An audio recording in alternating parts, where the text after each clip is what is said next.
In a small town nestled by green hills and a gentle stream, there lived Amma, a kind and warm elderly woman whose smile was as radiant as the morning sun.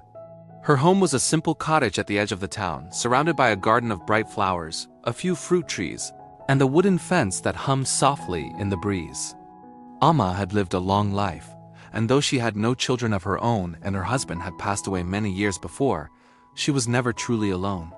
She had Poppy, her small hen with soft white feathers, little black spots on her wings, and a bright red comb that bobbed with every step. Poppy was more than just a hen. She was Amma's constant companion. She would follow Amma everywhere, from the garden to the front porch, clucking softly, as if adding her own quiet thoughts to their silent conversations. The villagers would often smile as they watched the pair on their slow walks, Amma leaning on her cane and Poppy waddling faithfully beside her. Every morning, as the sun painted the sky in soft shades of orange and pink, Poppy would lay a single, warm, smooth egg. Amma would collect it with great care, hold it gently in her wrinkled hands and whisper, "One is enough, my dear." "May we always have just what we need." She would boil the egg, eat half for her breakfast, and save the other half for her dinner, perfectly content with her simple, peaceful life. One day, something unusual happened. Poppy laid 2 eggs instead of 1. Amma blinked in surprise, a gentle smile gracing her lips. "Well now," she whispered to Poppy, "that's very generous of you." She cooked 1 egg for her meals as usual and took the second one to the village market. She didn't ask for much, just a handful of rice and a small piece of jaggery for sweetness. As the days turned into weeks, Poppy continued to lay 2 eggs every morning. Amma would keep one and sell the other, sometimes trading it for vegetables, other times for a little oil, and occasionally she would simply give it to a hungry child she met along the way. Some villagers, seeing her good fortune, would offer advice.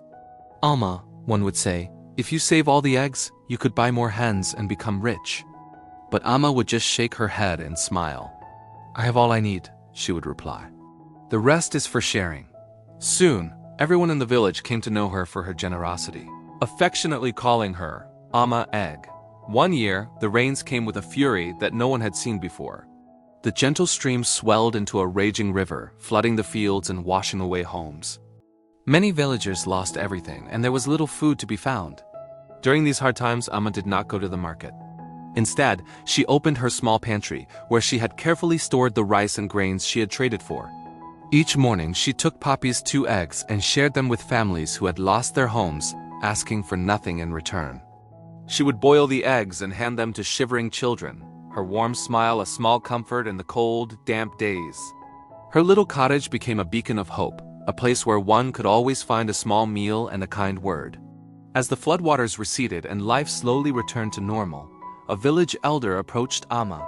"You gave away so much when you could have saved for yourself," he said, his voice full of respect. "Why don't you try to earn more money now? You deserve a more comfortable life." Amma looked out at the green hills, now brighter than ever after the rain, and turned to him with a peaceful light in her eyes.